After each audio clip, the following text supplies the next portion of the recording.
Okay, ladies and gentlemen, welcome back to the Analyst Desk. My name is Ivar. I'm joined by Malcolm. What a game we just had, Malcolm.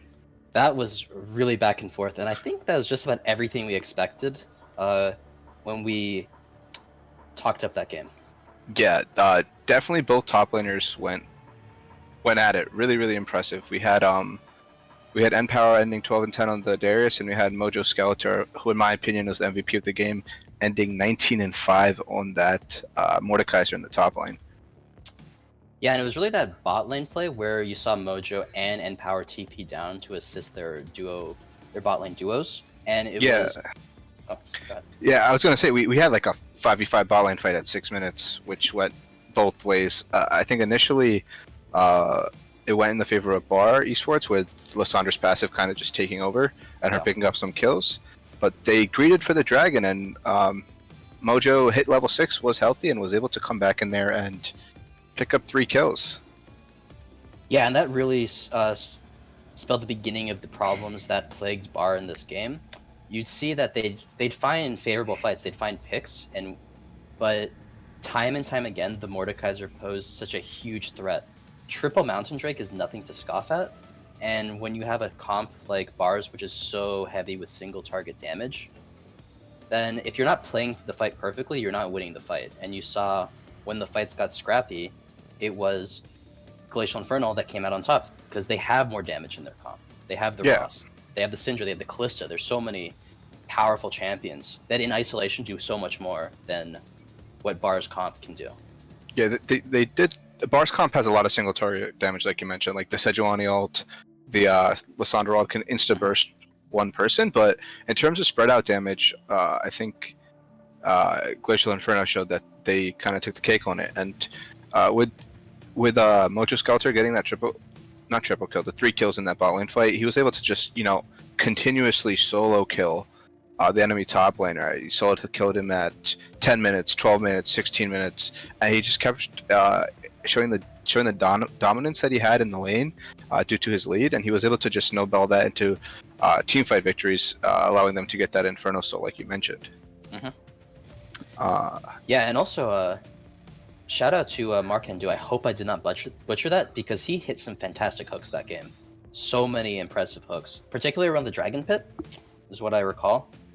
And so he really helped set up Glacial for success, because you look at their comp, there's not a ton of engage. You have the Fate's Call, you have Hook, and you have Scatter. There's not much there to let Glacial close the gap, and his death sentences were phenomenal. Yeah. Like you said, it's hook after hook after hook, and he just was setting up his team for success. But just because Mojo Skeletor went 19-5 doesn't mean the rest of his team didn't show have crucial parts to the game. Like Sora on this Callista had almost a nasty outplay under the mid tier 2 tower. Sejuani just got away with the skin of her teeth, but just showed exceptional mastery on the champion. Yeah, and it's really impressive because Sora really looked to be struggling in lane. The Callista, just with the range advantage, with the early game advantage, made it so suffocating for the Callista to play. But the instant the game got scrappy, when Callista was allowed to get out of lane, Sora really showed how well he could pilot the champion. Mm-hmm. But all in all, I think the Souls took the major. The Soul was the major reason why the fight started going towards Glacial. Yeah, you saw that. Yeah, go ahead. No, I was just saying that last fight, they spent everything to try to kill Mojo, and they could not do it. It was try to break through his shield and the mountain shield, then Zanya's, then Death Realm. They couldn't kill him. Yeah. But going into the next set of games here, we are going to have Glacial Galaxy taking on, I hope I don't butcher this name, Ositos.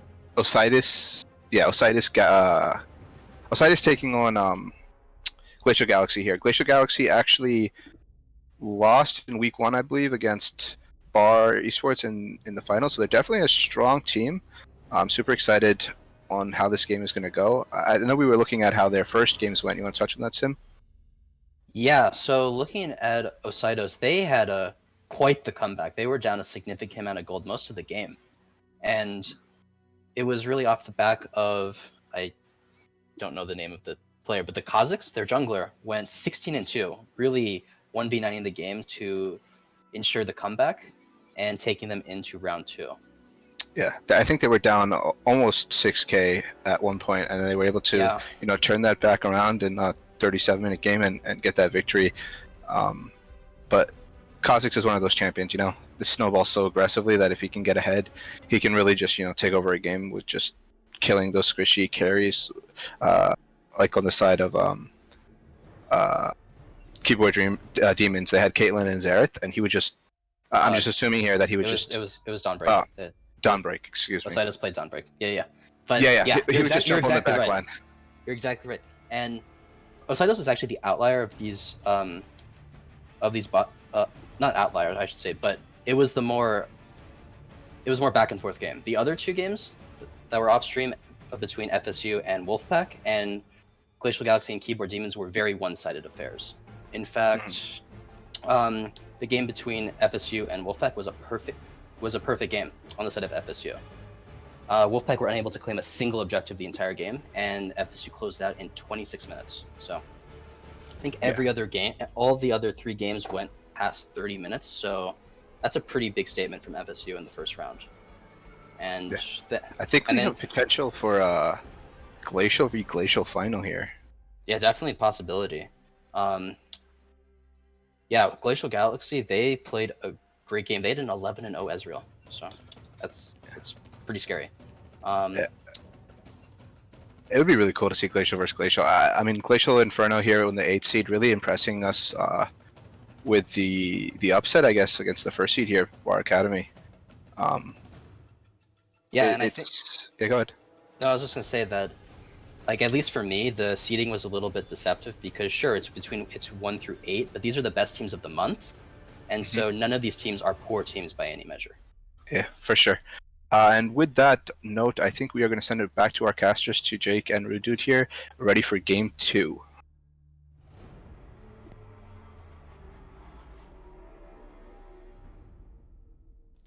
All right, thank you very much, ladies and gentlemen. We are about to hop into Game 2. The Pro Draft is actually running right now, so as soon as this updates, we can swap it over. There we go. Welcome back, Rudude. I am Jake Kelton. Rudude is my co-caster, and we are in to the Pro Draft of Glacial Galaxy taking on Ositos GD, or Global Domination, as it is. Either way, it works. Rudude, we just watched a brutal Game 1 that lasted way longer than absolutely necessary, as the analyst desk was breaking it down. There was a lot of the team fights that just went back and forth, and now we're setting up for this game number 2. I'm hyped because if every game tonight is just as close as that Game 1 went, we are in for an absolute ride in all of the games tonight. Yeah, we really are. We need to see if these games continue to go in such back and forth favor. We're really looking to see a really entertaining tournament for you guys play out. We're in the semi-finals right now of the July Lightweight Invitational, and we've already started up this Pro Draft game number 2, and the Ezreal getting banned away from GG here. I'm really happy to see it. Last game, Glacial played the Ezreal. He went 11-0 and 11, so nice to see that they've also done their scouting, getting rid of the power picks from their previous game. There's that balance that you have to find between taking away what is truly strong when it comes to the meta and what is truly strong in individual players. How are they playing the game? What are they doing to win? And you have to find that balance when it comes to banning. You said the Ezreal taken away. A couple of junglers from Glacial Galaxy, that early game junglers, the Lee Sin and Graves taken off the table, as well as that Mordekaiser coming out and taken off the table. Ositos say, hey, you banned the Mord, we banned the Alawi, so let's all clear out some top laners and some junglers as well, which means we are now into some interesting but more classical picks for bottom side duo and junglers is what typically comes through in the first phase, and then we get those individual solo lanes of top and mid in the mid game. But Karma, a flex pick, Heimerdinger, in theory a flex pick as well, can be played mid. I've seen it played carry bottom lane, and on the very rare occasion I've seen it played solo top. Yeah, definitely double flexing here from Ositos here. Ashe Zyra bot lane being picked up is super oppressive, so no matter what they decide to combat in the bot lane, it's going to be difficult. And that Soraka is leading us to even more flex picks coming out, because normally we see Soraka as the support and normally we see Zyra as the support, but In times gone by, we've seen Soraka roam her way up to the top side in a lane. You know, G2 have pulled that out a couple of times in the spring split. We've got Zyra as well. Definitely not the upper echelon of mid laners, and you know, not something we always see, but there is the potential for the Zyra to be flexed into the mid and also into the jungle as well. The plants make it really easy for the Zyra to stay healthy in the jungle if they go for that.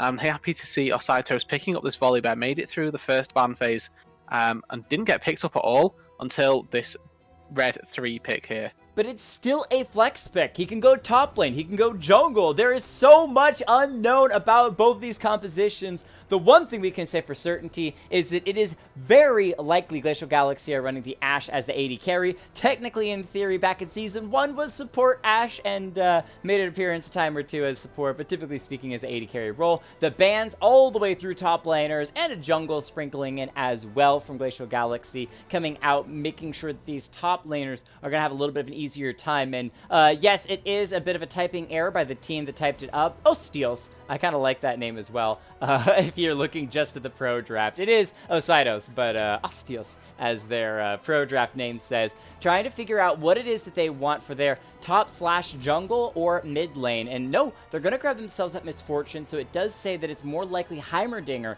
is in the mid lane and Misfortune and Karma are looking toward to be that bottom side. Yeah, so they reveal a lot about their comp very early on. No matter what they had to do here, they'd have to reveal one of the flexes, either the Heimerdinger or the Volley Bearer. And not to mention that this Karma can still solo lane as well. So still a lot up for grabs for Ositos in this final pick. And now we have to see what GG go for on their top sides. They're going to go for a Jarvan, likely going to be heading himself into the jungle. And now what I'm expecting to see is probably a mid lane pick here, because for some reason I have Soraka top in my head, and I feel like that's what is going to be played. It's just an intuition, just my gut feeling, and you know what they say, always go with your gut. And for me, I feel like this is going to be a mid lane pick coming out, and already we see a lot of magical damage coming out, so whatever they round out this comp with, it's going to have to be sort of physical oriented. Top! And there we go. Yes! Okay, well, hey, you still think Gangplank's mid? If I had my way, it's Zyra mid, Soraka Ashe bot, Gangplank top, and Jarvan jungle. Oh. I was feeling like it was the Zyra in that mid lane for a while. I believe it actually has been played by Neptune a time or two before, but also likes those kind of over time damage champions like a Cassiopeia she's played before as well. And so in that mid lane, it's very, very poke and harassment heavy. And you also look to see Glacial Galaxy and you're going, you've got the stun from Ashe, the roots from Zyra, the silences from Soraka, the Jarvan with the knockup. It's kind of a small blend of crowd controls across the board. And then, of course, you have the split pushing Gangplank, which means that it's very easy for Glacial Galaxy to peel back from fights that they don't want to engage on with all of that, you know, rooting from Zyra, ulting from Ashe, and silencing from Soraka, and then pick their fights a lot more carefully. So apparently this is not Yuumi in jungle. That is not correct. I'm trying to figure out which one it actually is. It seems Yuumi like is it's supposed Rumble, to be Rumble. and Okay. GP is also Mundo. Wow, Pro Draft is wonderful. GP is But Mundo. Okay. This is why we use Pro Draft, right, Jake? It's so that things like this don't happen in the client, and so that we don't have to remake the entire lobby from scratch. This is the wonder of Pro Draft. It does make it confusing for us and for you guys at home, but it does overall streamline the process. So just to reiterate, in case we got you guys confused there, the Gangplank is going to be a Dr. Mundo, and the Yuumi pick is actually a Rumble. Yep, so now that we've got that 100% confirmed, wanted to make sure that both teams are on the same page as to what that is. It changes things slightly, but not really all that much. Mundo's still a good split pusher in the side lanes, but he also is capable of pulling out some really, really, really strong team fights, can TP in and be that beefy frontliner for the side of Glacial Galaxy. And then the Rumble is all about layering even more damage on top of the Misfortune bullet time, the lightning from the Volibear, the Heimerdinger rockets. You basically just pile on a ton of AoE damage into one area, and anything that's inside of that zone is dead. Yeah, it's going to be a big team fight coming out from Ositos here. Definitely the potential for Glacial Galaxy here to spread themselves a little bit thinner, maybe using the Dr. Mundo in a side lane and maybe even sending Zyra down there. Obviously, Zyra does excel in a team fight, but maybe with the utility and the gold income that she'll get from mid lane, might be able to go out and match whichever the mid laners ends up being from Ositos, because we've got Heimerdinger and Rumble, both of which I feel like can be flexed between mid and top fairly easily, so it is going to come down to player preference here from Ositos. Going to have to wait and see whether or not Dies or Dragnaris here pick up which one of those pick up the respective champions. Right, now if it is Rumble in the top lane, as we're kind of believing that it most likely is from Dies, that does mean that Volibear is in the jungle, which changes the story slightly, because Volibear versus a Jarvan, I want to give that fight Volibear's way every single time. Jarvan is going to, because he just doesn't have the damage in that early game, need to rely on either top laner or mid laner to help him if he gets into a 1v1 scuffle with Volibear, but I'm more expecting him to be trying to play around Sultan on that Volibear and look to make engagements when it comes to the mid or bottom side, most importantly, because you want to get this Zyra and Ashe as far ahead as possible. Yeah, and I'm kind of interested by this Rumble pick here from Ositos, because Dr. Mundo is typically classed as a counter rather to Rumble, not the counter per se, but the ease of which it allows Dr. Mundo to pick up the Spirit Visage enables himself more healing. And remember, guys, this isn't teamfight tactics. Rumble's Q doesn't have built-in grievous wounds like he does in that game, so he will have to spec into a Morellonomicon and get himself the healing reduction that way, which is a big chunk of gold, just to try and neutralize one member's effectiveness. And looking across the rest of Ositos as well, I don't see that they have a lot of magical damage, really. They've got Karma, they've got Heimerdinger, and they've got Rumble. The Volibear's likely going to be building tank, and even at that rate, Volibear still does a lot of magical damage with the Cinder Hulk, with just his Barmy Cinder as well on top with the auto attack. So I feel like this Dr. Mundo, if left to scale up a little bit, even a little bit into the game, he's going to be able to really take over these team fights, because Miss Fortune doesn't have the greatest tank killing potential. Right, especially without, as you were talking earlier, those grievous wounds that they're probably going to have to build. And when you're having to take so much time to basically counter the enemy team's champions just off of your build, it limits your damage potential, and it slows down your ability to scale into where you actually want to be when it comes to those team fights. And we saw in the last game how many times teams took fights that their champions' items were not prepared for, or their summer spells were not prepared for. They didn't have flash when they needed to. They didn't have that finished third item when they really should have just been looking to farm and grab that. It was an incredibly bloody game last game, and we could very easily find ourselves back into a similar situation, because these teams have the capability to say, oh, if I only land X, if Karma lands a Mantra Q and finds the slow, if Misfortune lands the Make It Rain and finds a slow, if Rumble finds a Harpoon, if Ashe finds an ultimate, there's always these kind of steps of saying, hey, I just need this one more skill and I can actually win this team fight, but it baits players into thinking they're stronger than they actually are. Yeah, echo that sentiment if I could 10 times over. It's really going to be on Ositos here to get themselves an early game advantage. If I'm just looking at it compositionally, I talked about the sort of magical damage tanking that they're going to be able to get through. The good thing that Ositos have is that they've got some really strong early game power. Volibear is unmatched in the jungle in the early game. You talked about it, how him versus Jarvan is going to be really one-sided. Talk about Misfortune, Karma down on the bot side. Karma, a really influential, powerful support early on with that Mantra Q that you alluded to earlier. Misfortune with the double tap as well has really early strong base damages coming through. And something nice that they're also going to experience is that Misfortune is likely going to be picking up an Executioner's Calling just to combat Soraka down on the bot side. So when they get into the later team fights and they are fighting against the Dr. Mundo as well, that heal mitigation will also already be there. Yep. With that, apologies. Repeat the very last thing you said, because I want to make sure that I get it right. Yeah, so the fact that the Misfortune is going to be laning against a Soraka, right, it means that she's likely going to build a Executioner's Calling, meaning that the heal mitigation from that lane itself is going to carry over to when they're fighting Dr. Mundo in team fights. Yes, so it's a multi-use purpose item. It's not just a single person that you're going to be able to use it against, but multiple people with a Mundo, with a Soraka. I like it. I agree with that. So it comes down to item builds for these players, as well as the positioning from basically both teams in the team fights, as usually happens. And you could, of course, always throw in vision as well. You need to make sure you have a vision on the enemy team, but it's basic League of Legends. What is it these players actually decide to do, and where is it they're going to get their power from? I want to talk about what the composition's goals are for both teams, what the thing that drives them in to have victory is going to be. But before we get there, we have to introduce these teams because it's the first time we've seen them on stream. So for the side of Glacial Galaxy, we have I'm Leap with the Mundo in the top lane, Misclicked playing the Jarvan in the jungle, Neptune with the Zyra in that mid lane, Aqua Domain playing the Ashe AD carry, and the Flaring Fox with the Soraka as that bottom lane supportive role. Yeah, and then on the red side, we've got Ositos global domination here. We've got I'm Dies up on the top side playing Rumble, Sultan in the jungle on this Volibear, Dragnaris on the Heimerdinger in the mid lane, and Jamie XX wins Zorbi on the bot side here, playing that Misfortune Karma duo.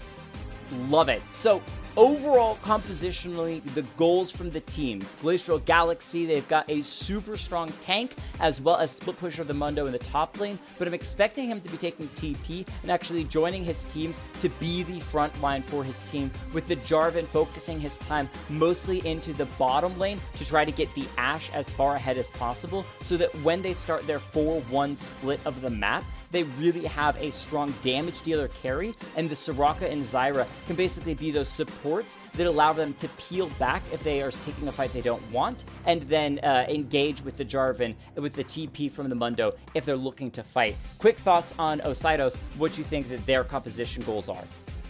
I think that they want to snowball early game. If Volibear doesn't make his impact felt and this bot lane isn't able to do really stompy things down bot side, this game's going to be really difficult for Ositos, because I've already talked about it a lot in draft, that with the lack of damage really that this comp is going to have versus the Dr. Mundo itself, cutting through that front line is going to become increasingly more and more difficult as the game goes on. And if I just quickly check Glacial's comp right here, they've got a really strong team fight combination in the Jarvan Zyra combination. We've got 3 immobile carries for Ositos, 4 if you count the Karma as well. That if a big Cataclysm comes down, layer that on top of the Stranglethorns, there's really no escape, and that damage is going to be more than enough to take out these 3 squishy members on the side of Ositos. Yep, we'll see if they can actually manage to do that comp and build correctly. We're going to take a very quick pause as we are loading onto Summoner's Rift, and we'll be right back as we launch into game number 2. Don't go anywhere, because these games have just gotten started. It's semifinals, and after this, of course, comes the finals. We'll be right back.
A summoner has reconnected.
Ladies and gentlemen, welcome back to XLNC July Light Invitational. That pause was way longer than any single one of us would have wanted, but we made it. We are in game. We gave time for Dies to be able to get back in. Apparently their internet dies sometimes, but they are in, loaded onto Summoner's Rift, and we are finally here for game number 2. Rude Dude, welcome back to the casting desk as we see a small invade from Glacial Galaxy's top side just to get a little bit of vision coverage as it usually happens on blue side, to track the jungler of Ositos. Okay, righty, I am back. The net issues strike once again, and I believe, unfortunately, that I'm a little bit desynced from you right now. Let's just go ahead and check it because we are in the early game, pausing or you know, kind of before anything happens. If you would try to match me, I'm currently at 107, 108, 109, 110, 11, 12, 13, 14, 15, Okay, 16. let's go. I got it. Cool. Good enough. That's what we're looking for. Thank you, everyone, for Twitch chat, for bearing with us as we have these technical difficulties. The fun aspect about all of this is that Riot is not the... let me phrase this and make sure that I say this correctly. Riot also deals with the same issues that we do, especially since they have switched to an online system now for the LCS and the LEC, and it's fun to see when they have issues as well. We're not the only one. Today we learned how to count. We did. We are in kindergarten learning our 1, 2, 3s. We're on to Summoner's Rift. Let's see if the kills go 1, 2, 3 as everyone starts on their respective sides. Junglers are both going to be starting blue buff, so we could see the Jarvan go for a blue-red gank bottom if he wants to get down there super quick, but he instead decides to go for the Gromp to get that tasty, tasty experience, one of the most valuable jungle camps. Yep, 100%. He's got himself a nice little... early pathing, likely going to be going for a full clear here, and then maybe looking to the top side of the map to make his presence felt. And I will just disclaimer that, you know, I'm not in control of the internet. Obviously, the guys at home all know that internet issues do exist, and I can only apologise if my net keeps calling out on me. But we'll power on, we will strive, and I know that Jake will do a wonderful job should I randomly stop talking. His own. Yeah, if you cut out completely, then we'll fill in, we'll figure it out as we go, but appreciate you pushing through, as you're saying. Top side, just scuffling, farming up, nothing too crazy happening as Jarvan has rotated down to that bottom side. Could look for a potential early jump. Here he goes, jumping straight on and finds the knock-up flashes to make sure they get it. Jamie forced a flash as well, but there is no additional slows coming through. Unfortunately, they weren't able to fully lock down the misfortune, but they get the flash, and that feels good if you're Glacial Galaxy. Yeah, nice little effort on the bot side from Misclicks, actually outplaying himself right there, expecting the flash from Jamie to come through and predicting it. Unfortunately, Jamie was just didn't use the flash when Misclicked had expected it to. So living up to his name there, using the flash when he shouldn't have done, but ultimately it was just a bit too big brain play for him and for the team right there. Gets the flash out nonetheless, but they don't manage to pick up the kill onto this Misfortune. And really nice early Jarvan ganks coming out, because Jarvan also as a champion, despite not being able to go toe-to-toe with Volibear, does have insane gank potential in these early game stages. Flag and drag combo essentially is a knock-up on its own. And nice base damage is coming through. And we talked about it a little bit while we were loading up because of the ample time we had. This Conqueror Jarvan is going to be doing a lot of sustained damage, so if he gets into some longer engagements, it's going to start getting those heals through from his auto attacks, from his Qs, and all the damage that he deals coming through.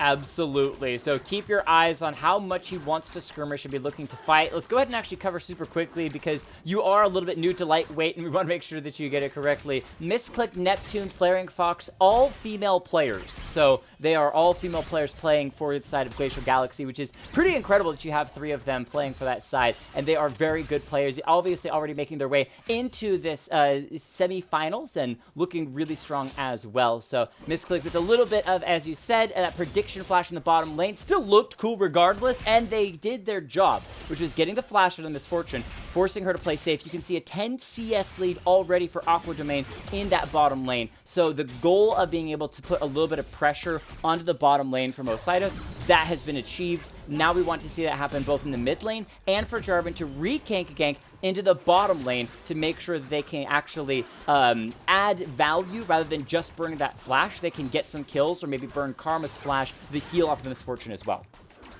Yeah, 100%, and that's just another thing that I learned while we were waiting on the pause, was that me and Neptune are actually from the United Kingdom, so that's a little bonus for me when I'm looking at these teams. But obviously, touching back on your point about the flash, if you do gank a lane and then just don't repeat gank it and that flash isn't punished, it's almost like that gank never really happened. And yes, they have been able to get themselves a small CS advantage for Glacial Galaxy here, but they've not really, at the moment at least, not had it punished too much. The flash still being down on Jamie, going to be able to go work about half of that flash time already, meaning that there's less time now for Misclicked to get her way down there and reapply the pressure that they did in the early stages.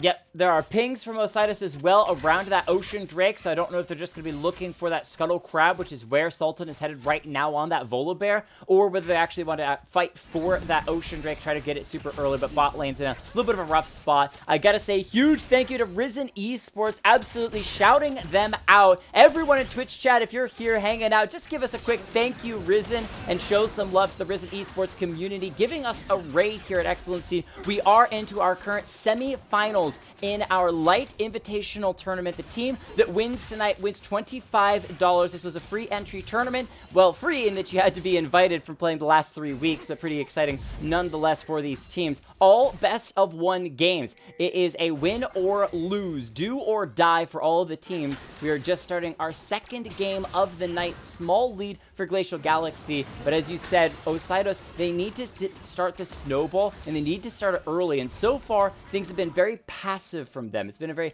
quiet and slow first 7 minutes of the game. Yeah, exactly, and I'm Glacial Galaxy. If I'm Glacial Galaxy right now, I'm really happy just to sit and wait for us to scale up right here.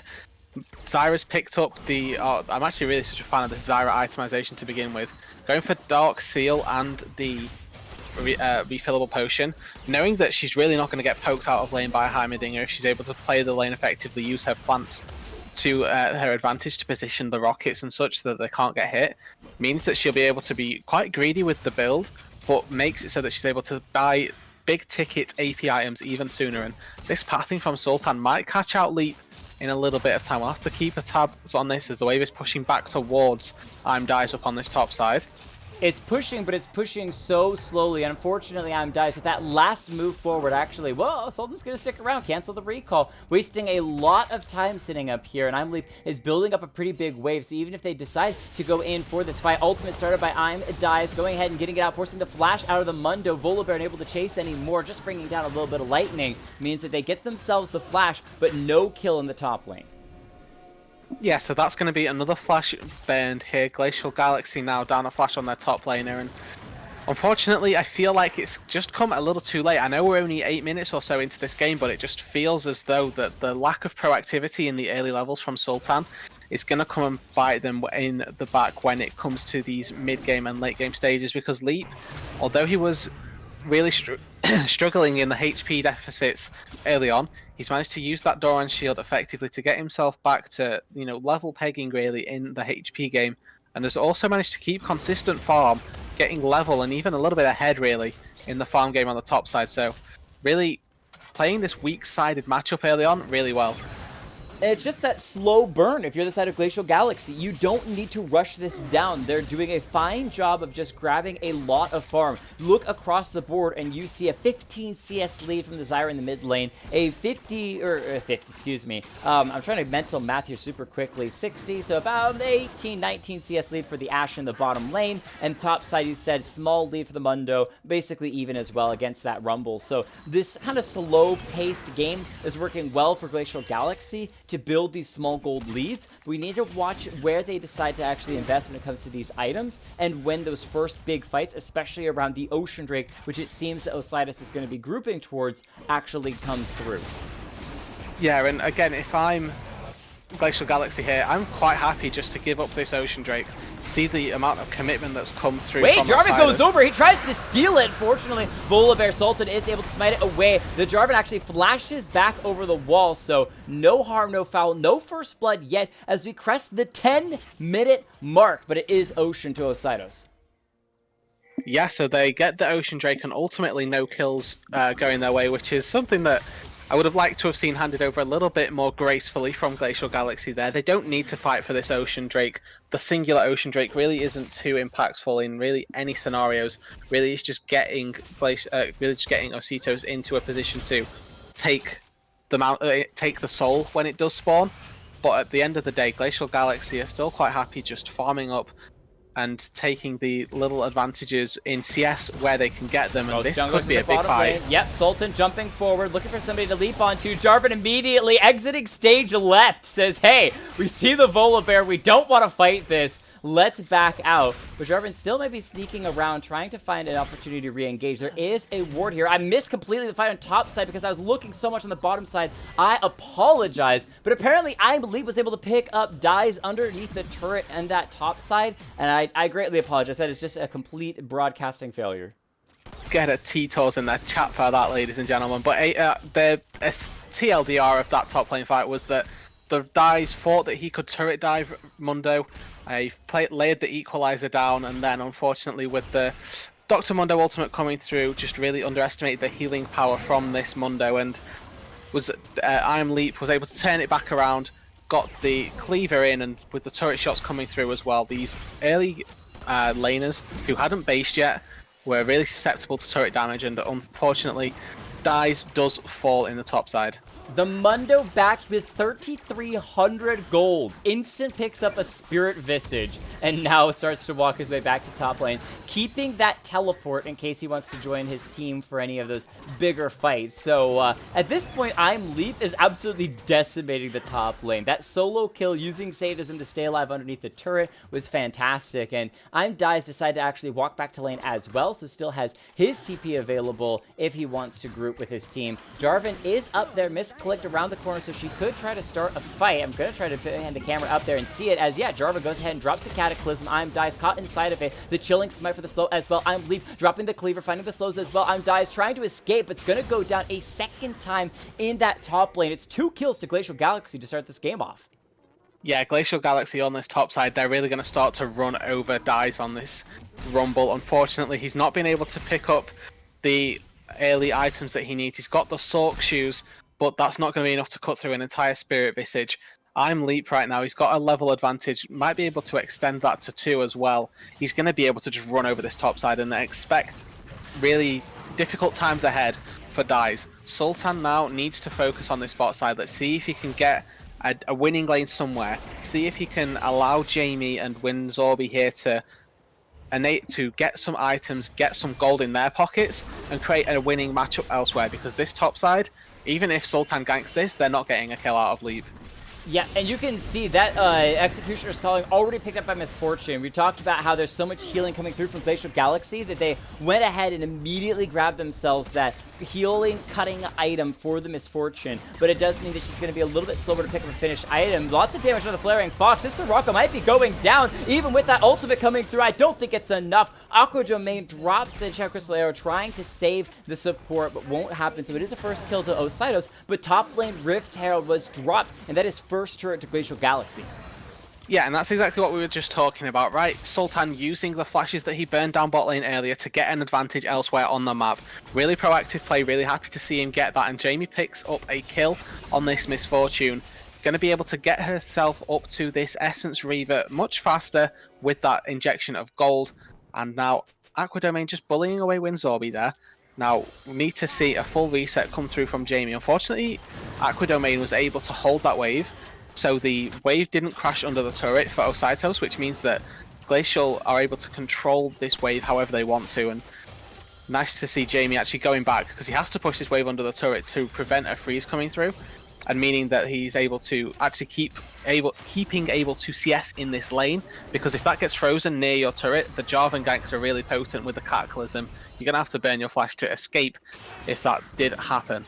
Yep, I do want to point out super quickly, Ositos are absolutely decimating the bottom side jungle when it comes to vision. Look at the amount of investment, 4 control wards and 2 wards as well. They have littered this entire side of the map with vision. So Soraka coming through right now, trying to get a little bit of clearing some of that up for Glacial Galaxy, but it does mean that they might just go ahead and grab themselves the Windrake with Ositos on a recall pattern. They were all back buying items, not on the map, and all that vision that they had meant nothing if you're just going to walk away and let the enemy team clear it up and grab Drake.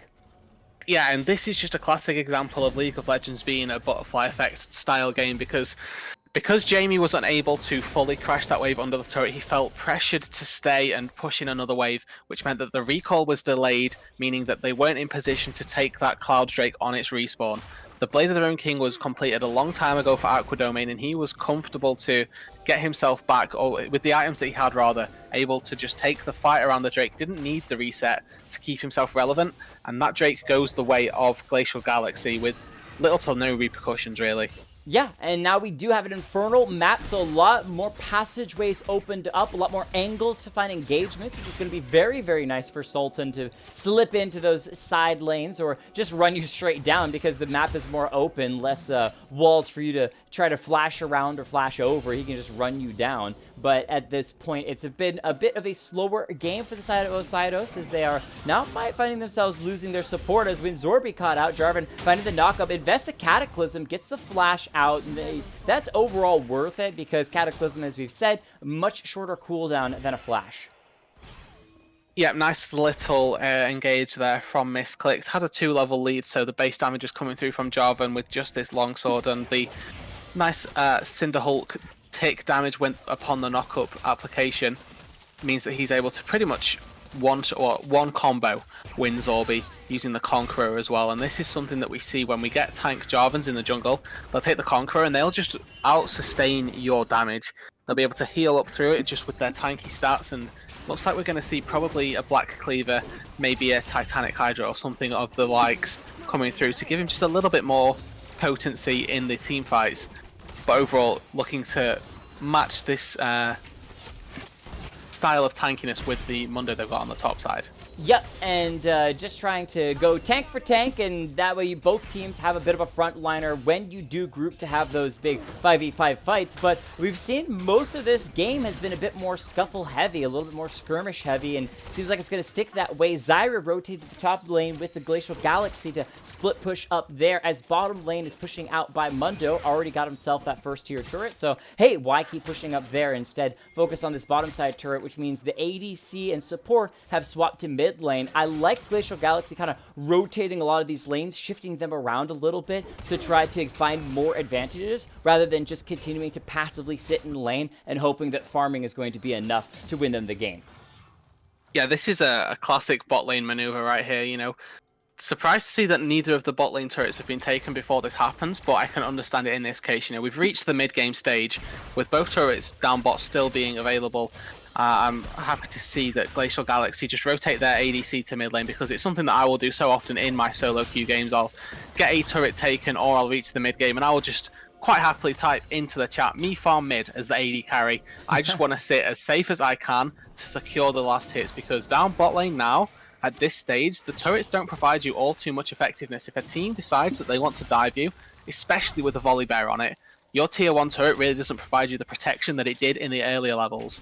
But yeah, that Ohm Wrecker passive being thrown into the ultimate from the Volibear just says, hey, your turret doesn't exist. We don't care for several seconds about your turret. It's dealing no damage to us. We're not worried about it. And not only in that mid lane can you farm as the ADC to get a lot of farm, it's also coming out faster because there's a shorter lane, and you have a turret that you can defend much easier. And that is a big deal if you still have that mid lane turret to be able to hold it for a lot longer. So you actually see both teams now rotating and looking to fight over the second Rift Herald, as Mundo should be trying to grab that turret on the bottom side. A fight might break out here as the Rumble going to be started off, dropping down to about half health, has to kind of back away, dropping the shield. TP coming in from both top laners, the Heimerdinger. There's the bullet time for Misfortune across all the members of Glacial Galaxy, dropping them very low, but the huge 5-man ultimate from Zyra isn't enough. Leaps having to walk away, but the burning from Dies is way too much. It's an ace for Ositos almost out of nowhere.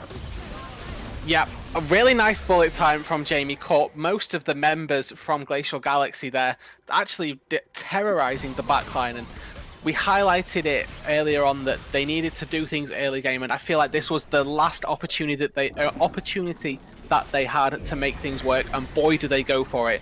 Ositos get themselves the Rift Herald, they get themselves what's going to be hopefully a mid lane tier 1 with the Rift Herald charge, and they're going to look towards this Infernal Drake. Yeah, exactly. Talk about snowballing the game. When the enemy team groups and all piles on top of each other, the Mundo literally TP'd into the center of 5. There was no flanking wards, no little cheesy play. It was just, let's all sit on top of each other. And Ositos said, okay, we may all be caught in the Cataclysm, but our ultimates are still available. Let's just dump every single one onto the entirety of your team and just wipe them off the board. The Zyra ultimate from Neptune, huge. She positioned very well to be able to throw it out, but everyone was dead by the time it actually came through and mattered. And it was just unfortunate for Glacial Galaxy. So now they're playing a little bit back foot on the tempo. They are stepping forward and should be able to grab this mid lane turret in response. And surprisingly, their huge farm leads that they got in early game means that they actually are still ahead in gold. So even though the fight was won by Ositos and they got themselves a second Drake, it's not the end of the world for Glacial Galaxy just because of their farming. Yeah, and I feel like that really was a sort of 1 in 10 fight from Ositos right there. That they got such a beautiful bullet time. Those things don't happen every single team fight, and Glacial Galaxy this time I'm hoping are going to be more cognizant of the wombo combo that is available to Ositos.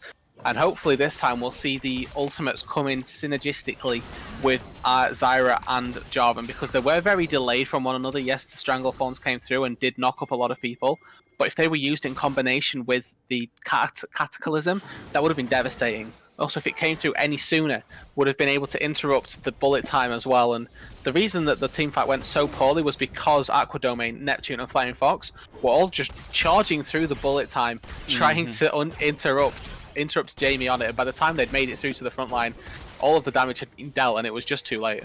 So position better, and as you said, I love that word, synergistically bring those ultimates to play rather than just kind of relying on the enemy team to do the work for you and misposition. There is that shout out command. Thank you, Noodle Warrior, the Jodran. I do want to shout out not just the Jodran, but FSU Black. The support from this team and their community is absolutely incredible, and I'm very excited to have Jodran come in and play in the finals, as FSU Black did win their semifinals game, so we'll see them in finals. At this point, I really think they should just change their entire team name to FSU Jodran, and maybe they'll find even more wins, but we'll see which team in this game 2 will face off against FSU Black, as Aqua Domain, a little bit of a whiffed ultimate there. I've seen it a couple times in TFT, and it'll happen this game, as it was just preventative measures while backing up.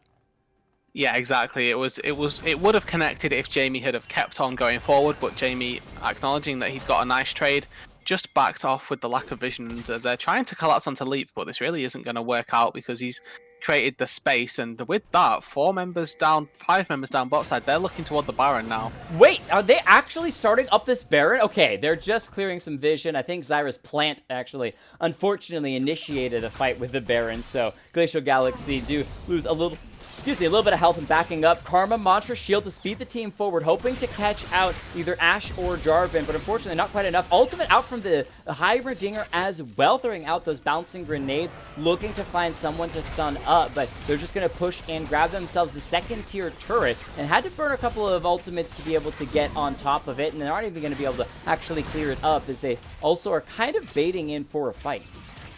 Yeah, but looking the bot side of the map as well, we've got I'm Leap down there, not available with the TP. It's going to come up very soon though.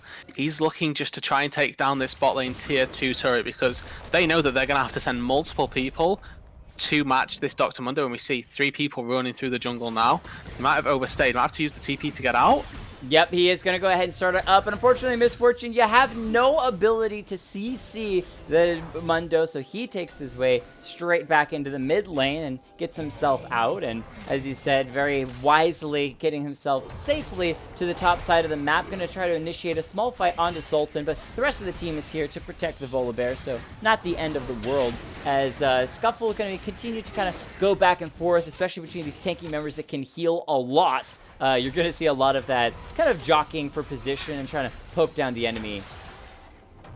Yeah, but with that teleport being used though, Leap doesn't have the same side lane priority that he did previously, so if he does elect to go back down to this bot side, they're going to be able to, they're not going to have the same Baron threat for the side of Glacial Galaxy. They won't be able to bring their Dr. Mundo up to tank the Baron as efficiently as this Jarvan, the Jarvan won't be able to tank it as efficiently as this Mundo would, and without the teleport, they don't have that option anymore. We do have 14 seconds on this Drake though, and we're just seeing now all 5 members grouping up around it. Yep. Ositos, they really want to fight for this. They want to grit themselves 1 dragon away from Dragon Soul, so they're already in position, clearing out the enemy team's vision that Glacial Galaxy just put down through their own jungle. They start up the Infernal Drake, trying to draw it out of the pit, but keep in mind the Scuttlecrab vision is the way of Glacial Galaxy. Volibear poking away Mundo. I'm Leap coming around from the side, trying to section off I'm Dies. He does have the Equalizer available, and he can drop it onto that bottom laner, so trying to fight for positioning. Everyone grouped together. Misfortune's though been hit by the Enchanted Cosero, has to flash away. Volibear immediately ulting and leaping on. However, multiple members of Ositos split away. They've already lost the Rumble as Desir's been able to pick it up. Karma's going to fall as well. Dragoness is going to have to flash over top of the wall to escape death as Glacial Galaxy nearly find an ace and grab themselves the Infernal Drake. Yeah, there we go. That is how these team fights are going to be playing out now that we've got to the later stages of this team. This Mundo is just too tanky to cut through. We saw so many members trying to get through him, and unfortunately the bullet time wasn't even used that team fight. No good opportunity for it. Nice Cataclysm in to keep the backline members of Ositos occupied. And Aqua Domain on the bot side of that fight was spacing really well. Baited in Sultan to come in with the Stormbringer and really kept himself safe the entire fight. Never really felt like he was in danger. Flaring Fox, the Wish kept up the side of Glacial Esports as they dove on in. They get themselves the Baron, they get themselves 4 kills, and I feel like from here, the rest of this game is merely a formality.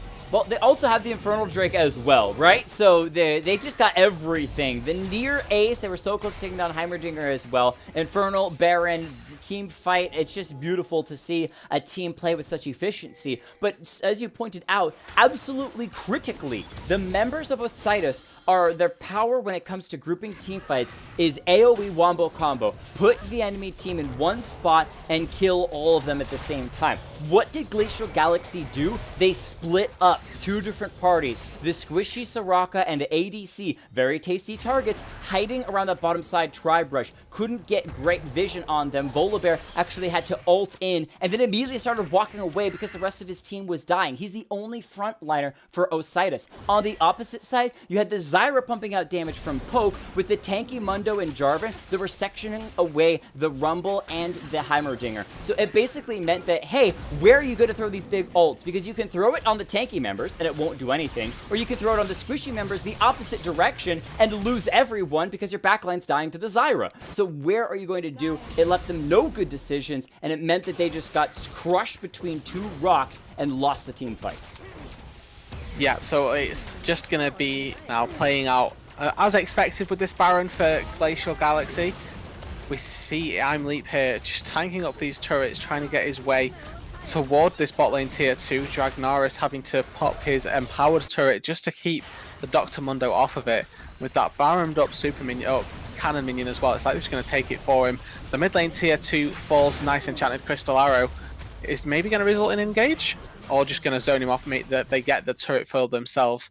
A nice 4-1 coming out from Glacial Galaxy right now, using the Dr. Mundo on the bot side with this cannon minion that the Heimerdinger cannot clear to take down the turrets.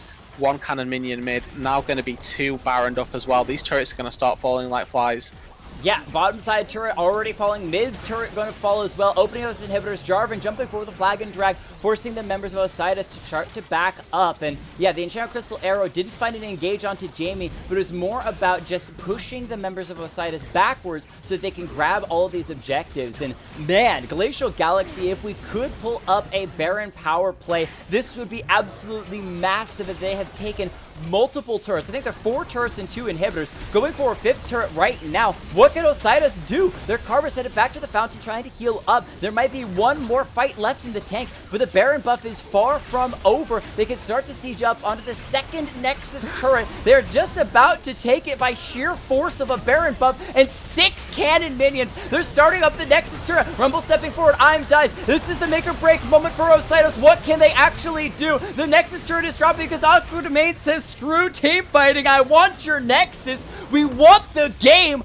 We want to go to finals, and Glacial Galaxy at the 20-minute mark just stomp their way into finals. Beautifully done. Yeah, and that really was how I'd envisioned that game going. As soon as the 15-minute mark rolled around and we were still level in gold, it really felt like Glacial Galaxy were just going to be able to run away with that game, and it was almost comical right there. The amount of the amount of cannon minions that were bashing away at those Nexus turrets right there. You know, that even if they'd managed to kill all of the closer minions, they had no access to those backline minions, those cannon minions that were destroying their turrets. And the faulting party here with the comp from Ositos was, yes, they had all of these great big team fight wombo combo ultimates, but they had no way to set it up. So as soon as they put down one of them, Glacial Galaxy just, we'll move slightly to the left and we'll be fine.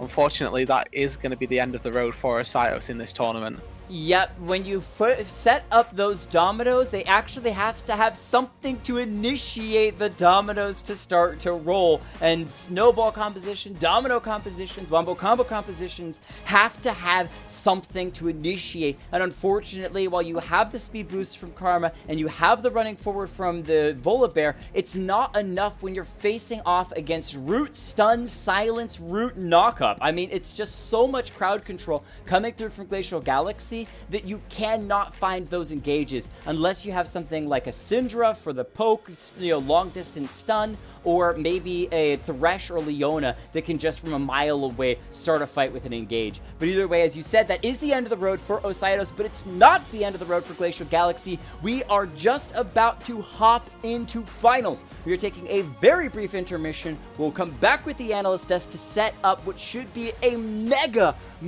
finals, because this is not the first and not the second time that Glacial Galaxy and FSU Black has faced off against each other. So this should be a finals best of 1 for the ages. We'll be right back with game 3. Do not touch that browser.